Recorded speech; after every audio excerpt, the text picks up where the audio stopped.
जय Hind. Last class में हम लोग कार्बोहाइड्रेट पढ़े थे और कार्बोहाइड्रेट में हम आपको वर्गीकरण बता रहे थे कि कार्बोहाइड्रेट जो होता है उसको जलीय अपघटन के आधार पर हम लोग मुख्य रूप से उसको तीन भागों में बांटे हैं। पहला जो था वो मोनोसेकेराइड था, सेकेंड जो था उसको ओलिगोसेकेराइड बोलते थे और थर्ड जो है वो उसमें पॉलीसेकेराइड था। तो हम लोग पहला जो टाइप था मोनोसेकेराइड वो पढ़ लिख चुके थे। उसमें बताया था आपको कि ये ऐसे कार्बोहाइड्रेट होते हैं जिनका जलीय अपघटन नहीं होता है। और फिर हम लोग आगे मोनोसेकेराइड को भी कार्बन के संख्या के आधार पर कई भागों में बांटे थे। तो मोनोसेकेराइड लास्ट क्लास में हम लोग पढ़ चुके हैं। आज उसके आगे का जो सेकेंड टाइप है ओलिगोसेकेराइड वो पढ़ना है। तो हेडिंग डालेंगे ओलिगोसेकेराइड सेकेंड करके ओलिगो सेकेराइड। ये ओलिगोसेकेराइड क्या होते हैं? ये ऐसे कार्बोहाइड्रेट होते हैं जिनमें मोनोसेकेराइड की जो संख्या होती है वो 2 से 10 तक होती है। ठीक है, और 2 से 10 तक संख्या कहने का मतलब है कि ऐसे कार्बोहाइड्रेट जो जलीय अपघटन के फलस्वरूप 2 से लेकर के 10 मोनोसेकेराइड अणुओं का क्या करते हैं, निर्माण करते हैं, उसे भी हम लोग क्या कर सकते हैं, ओलिगोसेकेराइड कर सकते हैं। लिख सकते हैं इसमें ऐसे कार्बोहाइड्रेट जो जलीय अपघटन के फलस्वरूप 2 से 10 मोनोसेकेराइड अणु का निर्माण करते हैं। कह रहा है कि जलीय अपघटन के फलस्वरूप 2 से 10 मोनोसेकेराइड अणु का निर्माण करते हैं और इसी कार्बोहाइड्रेट को हम लोग क्या बोलेंगे, ओलिगोसेकेराइड बोलेंगे। अब कितने मोनोसेकेराइड अणु का निर्माण हो रहा है जलीय अपघटन के बाद, इसके आधार पर ओलिगोसेकेराइड को दो भागों में हम लोग बांटते हैं। पहला जो होता है उसको डाइसेकेराइड। डाइसेकेराइड नाम से ही मालूम चल रहा है, डाई का मतलब 2 होता है। तो इसमें कितने मोनोसेकेराइड अणु बनेंगे, 2 मोनोसेकेराइड अणु बनेंगे। इसमें लिख सकते हैं ऐसे कार्बोहाइड्रेट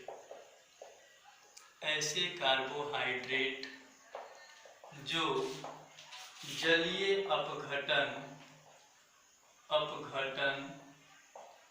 के बाद 2 मोनोसेकेराइड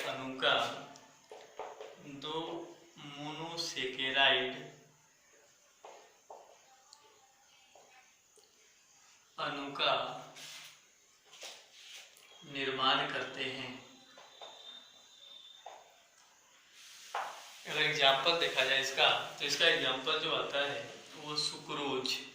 ये सुक्रोज जो है वो एक प्रकार का डाइसेकेराइड है और इसका जो निर्माण होता है जब इसका जलीय अपघटन कराते हैं तो ये 2 मोनोसेकेराइड ग्लूकोज और फ्रक्टोज का क्या करता है, निर्माण करता है।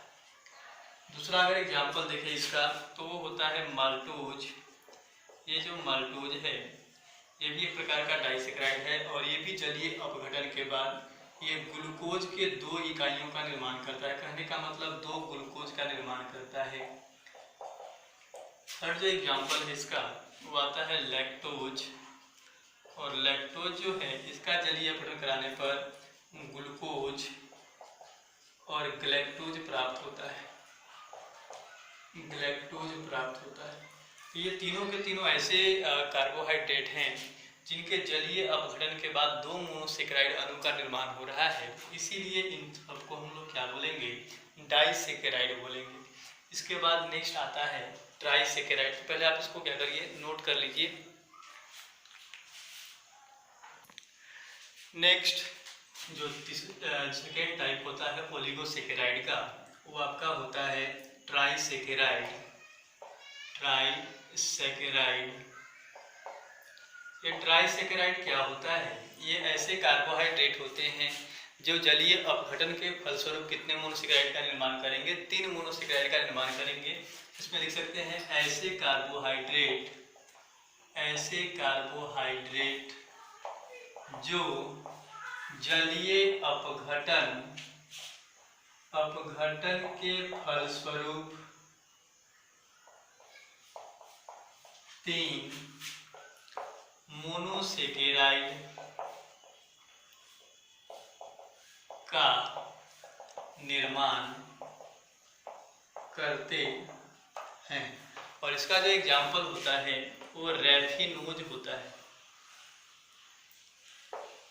रेफिनोज, ये रेफिनोज जो है एक प्रकार का ट्राइसेकेराइड है, और इसको ट्राइसेकेराइड इसलिए बोलते हैं क्योंकि जब इसका जलीय अपघटन कराते हैं तो इसमें 3 मोनोसेकेराइड ग्लूकोज, फ्रक्टोज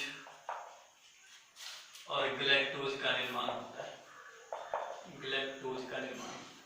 इसके बाद नेक्स्ट जो कार्बोहाइड्रेट का टाइप आता है वो आता है आपका तीसरा टाइप, और वो है पॉलीसेकेराइड। पॉलीसेकेराइड क्या होता है? देखिए नाम में ही पॉली लिखा हुआ है। पॉली का मतलब है अनेक, तो मतलब होता है अनेक। इसका मतलब है कि ये ऐसे कार्बोहाइड्रेट होंगे जो जलीय अपघटन के बाद अनेक मोनोसेकेराइड, कहने का मतलब अनेक का मतलब एक तरह से कर सकते हैं कि 10 से तो अधिक ही होगा, तो अनेक मोनोसेकेराइड अणु का क्या करते हैं, निर्माण करते हैं, और उससे हम लोग क्या बोलेंगे, पॉलीसेकेराइड बोलेंगे। लिख सकते हैं कि ऐसे कार्बोहाइड्रेट जो जलीय अपघटन के फलस्वरूप अनेक मोनोसेकेराइड अणु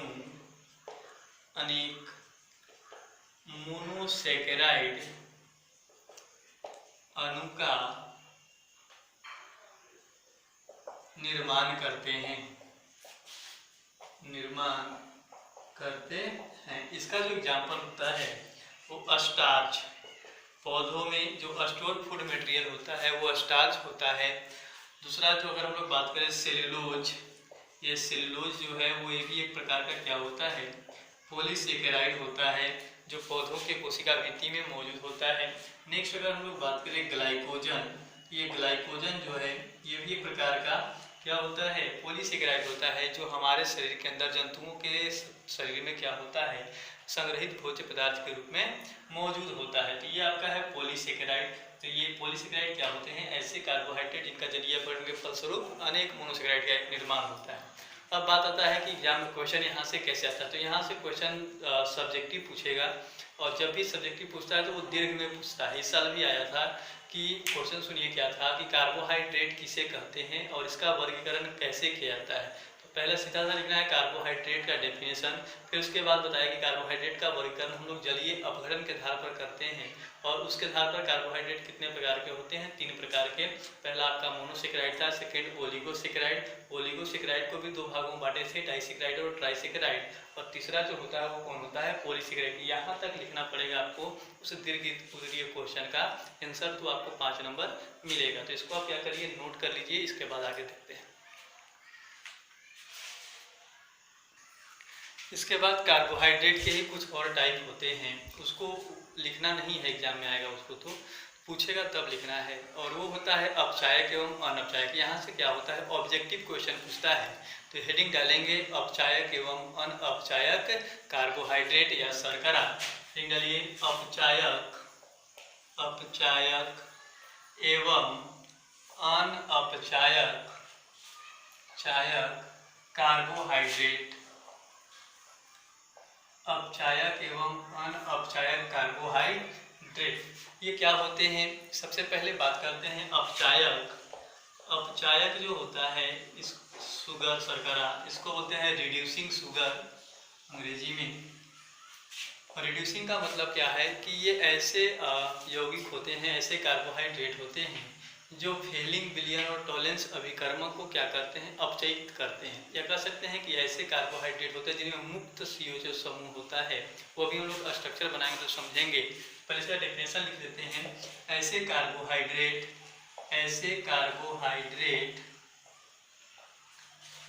जिनमें मुक्त CHO समूह, एल्डिहाइड, CHO का मतलब क्या है, एल्डिहाइड है, मुक्त CHO समूह मौजूद होता है तथा जो फेलिंग विलियन। फेलिंग विलियन का मतलब होता है ये एक कॉपर और सल्फेट का सॉल्यूशन होता है, घोल होता है, और उस घोल को ही हम लोग क्या बोलते हैं, फेलिंग विलियन कहते हैं। फेलिंग विलियन या टॉलेंस अभिकर्मक, टॉलेंस अभिकर्मक को अपचयित करता है। फेलिंग विलियन या टॉलेंस अभिकर्मक को अपचयित करता है, उसे क्या बोलेंगे, अपचायक शर्करा कहेंगे, उसे अपचायक कहते हैं। शर्करा है तो शर्करा लगा देंगे, और कार्बोहाइड्रेट रहेगा तो कार्बोहाइड्रेट। इसका जो एग्जाम्पल आएगा वो एग्जाम्पल होता है सभी मोनोसेकेराइड। सभी मोनोसेकेराइड, सभी मोनोसेकेराइड का मतलब है ग्लूकोज हो गया, फ्रक्टोज हो गया, गैलेक्टोज हो गया, ये सब के सब क्या होंगे, मोनोसेकेराइड हो जाएंगे। और कौन, डाइसेकेराइड में, तो डाइसेकेराइड में आता है माल्टोज, और एक और होता है लैक्टोज। माल्टोज और लैक्टोज जो होते हैं ये भी क्या होते हैं, अपचायक प्रकृति के होते हैं। अब इसका एग्जाम्पल से अगर हम लोग स्ट्रक्चर से समझें तो इसको ऐसे समझ सकते हैं। पहला जैसे ये ग्लूकोज का स्ट्रक्चर बना लेते हैं, CHOH4 COOH, अब सॉरी CH2OH। अब ये जो है ये ग्लूकोज है। अब इस ग्लूकोज को हम लोग को क्या कराना है, फेलिंग विलियन के साथ रिएक्शन कराना है। फेलिंग विलियन क्या होता है, कॉपर और सल्फेट का सॉल्यूशन होता है, और इसको ही हम लोग क्या बोलते हैं, फेलिंग सॉल्यूशन कहते हैं। ये फेलिंग सॉल्यूशन क्या होता है, solution of copper and sulphate, solution of copper and sulphate. और जब हम इस ग्लूकोज का इस फेलिंग विलियन के साथ रिएक्शन कराते हैं, ये ग्लूकोज जो होता है उस फेलिंग विलियन को क्या करता है, रिड्यूस कर देता है, अपचयित कर देता है, और अपचयित करके किसका निर्माण करता है, ग्लूकोनिक अम्ल का निर्माण करता है। ये ग्लूकोनिक अम्ल क्या होता है, नाम से ही मालूम है कि एसिड है, होता क्या है, तो ये ग्लूकोनिक अम्ल का निर्माण करता है। ये ग्लूकोनिक अम्ल बना और साथ में क्या बनाता है, एक लाल कलर का प्रेसिपिटेट का निर्माण करता है, इसको हम लोग रेड पीपीटी कहते हैं शॉर्ट में। तो ये रेड पीपीटी और ये है ग्लूकोनिक एसिड। यहाँ पर ये क्या कर रहा है, ग्लूकोज जो है वो इसको रिड्यूस कर दे रहा है, किसको, फेलिंग विलियन को। इसीलिए इस ग्लूकोज को हम लोग क्या बोलेंगे कि ये कौन से प्रकृति का है, अपचायक प्रकृति का। इसको नोट करिए, इसके बाद आगे बढ़ते हैं। इसी में दूसरा रिएक्शन देख सकते हैं, ये है ग्लूकोज CHOH4 और CH2OH, इसको ग्लूकोज कह रहे हैं। और ये जो ग्लूकोज है, अब इसका रिएक्शन कराएंगे हम लोग टॉलेंस अभिकर्मक के साथ, टॉलेंस रिएजेंट। ये टॉलेंस रिएजेंट क्या होता है, Ag होता है NH3 इस तरह से, और N, ये जो फॉर्मूला है, ये टॉलेंस रिएजेंट का फॉर्मूला है।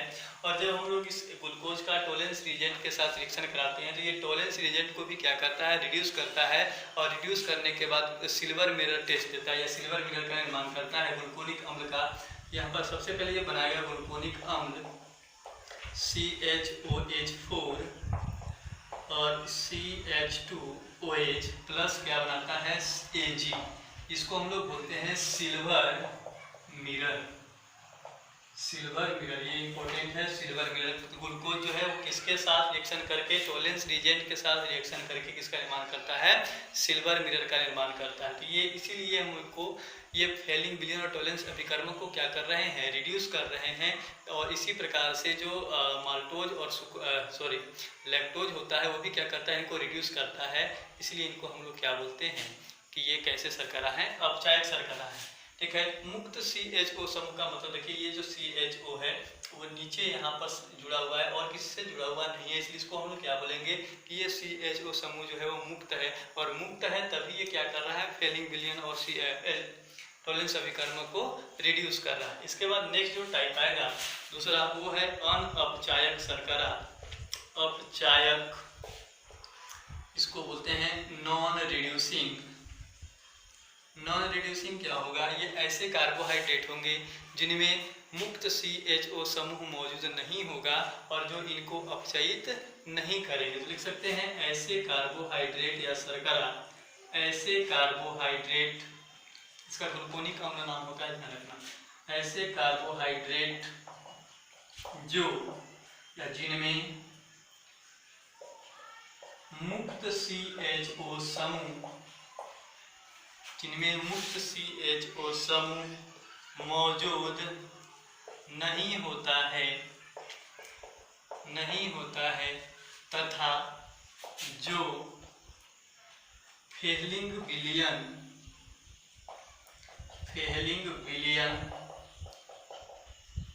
या टॉलेंस अभिकर्मक को अपचयित नहीं करते हैं उसे अनअपचायक कहते हैं।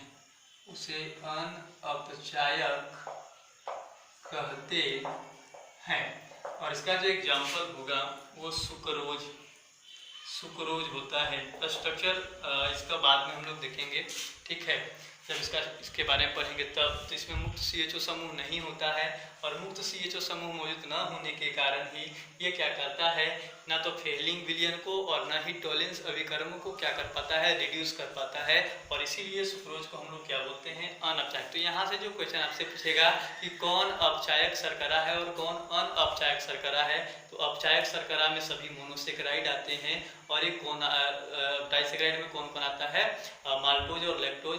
जबकि अनअपचायक शर्करा का एकमात्र एग्जाम्पल है वो कौन है, सुक्रोज। तो आप इसको याद कर लीजिए कि अनअपचायक सुक्रोज है, बाकी अपचायक इस सुक्रोज के अलावा कोई भी आएगा तो सब के सब क्या हो जाएंगे, अपचायक हो जाएंगे। इसको नोट कर लीजिए। इसके बाद आगे नेक्स्ट देखते हैं।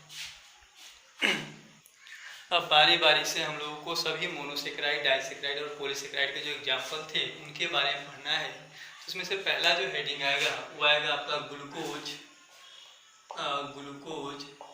ग्लूकोज जो होता है वो भी हम लोग पढ़े कि ये मोनोसेक्राइड होता है, या इसका दूसरी तरह से भी कह सकते हैं कि जो सबसे सरल कार्बोहाइड्रेट होता है वो कौन होता है, ग्लूकोज होता है। और ये मुख्य रूप से कहाँ पर मिलेगा आपको, फल में पाया जाता है, शहद जो होता है उसमें मिलता है। जिसको हम लोग लिख सकते हैं कि यह सरल कार्बोहाइड्रेट है, यह सरल कार्बोहाइड्रेट है जो मुख्य रूप से कहाँ पर पाया जाता है, फलों एवं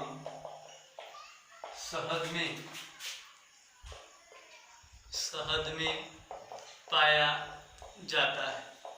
अब बात आता है कि ग्लूकोज को हम लोग कैसे तैयार करते हैं, ग्लूकोज का निर्माण कैसे होता है। तो ग्लूकोज का निर्माण हम लोग दो तरीके से करते हैं, एक तो सुक्रोज की सहायता से करते हैं और दूसरा होता है स्टार्च। सुक्रोज की अगर बात करें तो सुक्रोज जो होता है वो शर्करा होता है जो ईख में पाया जाता है, गन्ना में पाया जाता है, और इसीलिए सुक्रोज को हम लोग गन्ना शुगर भी के नाम से भी जानते हैं। तो सबसे पहले हम लोग गन्ना शुगर सुक्रोज से क्या करेंगे, ग्लूकोज का निर्माण करेंगे। और फिर उसके बाद स्टार्च अभी आपको बताया थोड़ी देर पहले, ये स्टार्च जो होता है वो पौधों में संग्रहित भोज्य पदार्थ होता है और इन दोनों के सहायता से किसका निर्माण करते हैं, हम लोग ग्लूकोज का निर्माण करते हैं। तो हेडिंग डालेंगे ग्लूकोज का निर्माण, ग्लूकोज का निर्माण, और इसमें ए करके लिखेंगे गन्ना शुगर सुक्रोज से। गन्ना शुगर किसको, सुक्रोज को क्यों बोल रहे हैं, क्योंकि ये मुख्य रूप से कहाँ से प्राप्त होता है, गन्ना से प्राप्त होता है।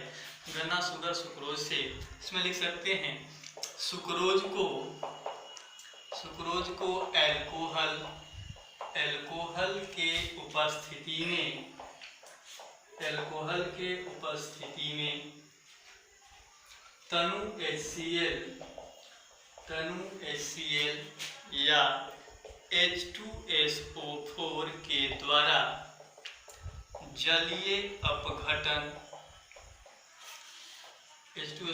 द्वारा जलीय अपघटन कराने पर ग्लूकोज की प्राप्ति होती है। अब कह रहा है सुक्रोज। तो सुक्रोज का अगर हम लोग जनरल फॉर्मूला देखें तो वो होता है C12H22 SO11 ये जो है ये सुक्रोज है और इसका एल्कोहल के उपस्थिति में किसके साथ जलीय अपघटन कराना है, HCl या H2SO4।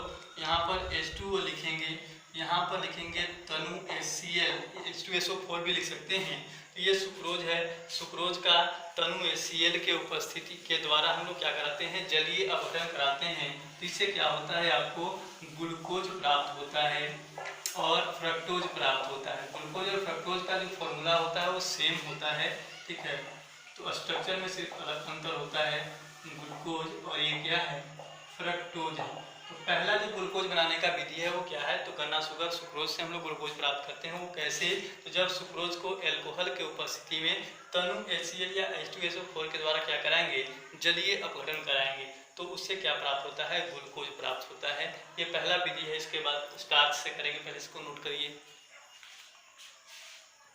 दूसरा लिखेंगे स्टार्च से, स्टार्च से। इसमें क्या होता है कि स्टार्च जो होता है उसको हम लोग HCl या H2SO4 की उपस्थिति में इसका भी क्या कराते हैं, जलीय अपघटन कराते हैं। और जब स्टार्च का जलीय अपघटन कराते हैं तो ग्लूकोज के कई अणु की क्या होती है, प्राप्ति होती है। इस पर लिख सकते हैं स्टार्च का HCl या H2SO4 के उपस्थिति में जलीय अपघटन कराने पर ग्लूकोज के अनेक अणुओं की प्राप्ति होती है। देखिए रिएक्शन से ये ग्लूकोज स्टार्च का फॉर्मूला होता है C6H10O5, ये है स्टार्च। और स्टार्च के कई अणु लेंगे तो इसके लिए इधर हम लोग N लगा देते हैं। इसका क्या करा रहे हैं, जलीय अपघटन करा रहे हैं। तो यहाँ पर H2O लिखेंगे, किसके सहायता से करा रहे हैं, HCl के सहायता से या H2SO4 के सहायता से। और जब इनका जलीय अपघटन कराते हैं तो आपको ग्लूकोज प्राप्त होता है C6H12O6। और ग्लूकोज के अनेक अणु प्राप्त हो रहे हैं, इसलिए इसके आगे हम लोग क्या लगा देंगे, N लगा देंगे। ये हुआ ग्लूकोज बनाने का विधि सुक्रोज के सहायता से और स्टार्च के सहायता से। इसके बाद जो हम लोग को नेक्स्ट पढ़ना है वो ग्लूकोज के संरचना के बारे में पढ़ना है। तो पहले आप इसको नोट करिए, इसके बाद आगे बढ़ते हैं। हेडिंग डालेंगे ग्लूकोज की संरचना। ग्लूकोज की संरचना, अगर हम लोग ग्लूकोज की संरचना की बात करें तो ग्लूकोज को हम लोग मुख्य रूप से 3 संरचनाओं के द्वारा क्या करते हैं, निरूपित करते हैं। लेकिन इनमें से 2 ही संरचनाओं के बारे में आपको क्या करना है, पढ़ा है और पढ़ना है। और 2 ही के बारे में आपकी किताब में भी क्या किया हुआ है, दिया हुआ है। लेकिन हम तीसरा का नाम भी हम आपको बता देंगे। तो इसमें लिख सकते हैं ग्लूकोज को मुख्य रूप से 3 संरचनाओं के द्वारा निरूपित किया जाता है। इसमें से पहला जो संरचना होता है उसको बोलते हैं straight chain structure. Straight chain structure या इसी स्ट्रेट चेन स्ट्रक्चर को एक और नाम से जानते हैं, उसको बोलते हैं फिशर प्रोजेक्शन। फिशर एक साइंटिस्ट का नाम है जिन्होंने ग्लूकोज के खुली श्रृंखला के बारे में समझाया था, इसलिए उसको हम लोग फिशर प्रोजेक्शन भी करते हैं। सेकेंड जो होता है वो होता है साइक्लिक चक्रीय form cyclic structure. Cyclic structure जो होता है उसको समझाने का काम एक साइंटिस्ट हॉवार्थ ने किया था, इसलिए इसको हम लोग बोलते हैं हॉवार्थ प्रोजेक्शन। हॉवार्थ प्रोजेक्शन। और एक और स्ट्रक्चर होता है जो आपको नहीं पढ़ना है, वो है चेयर फॉर्म। चेयर फॉर्म, तो इसको आप क्या करिए, नोट करिए और बारी बारी से हेडिंग डाल के पढ़ते हैं। सबसे पहले हेडिंग डालेंगे स्ट्रेट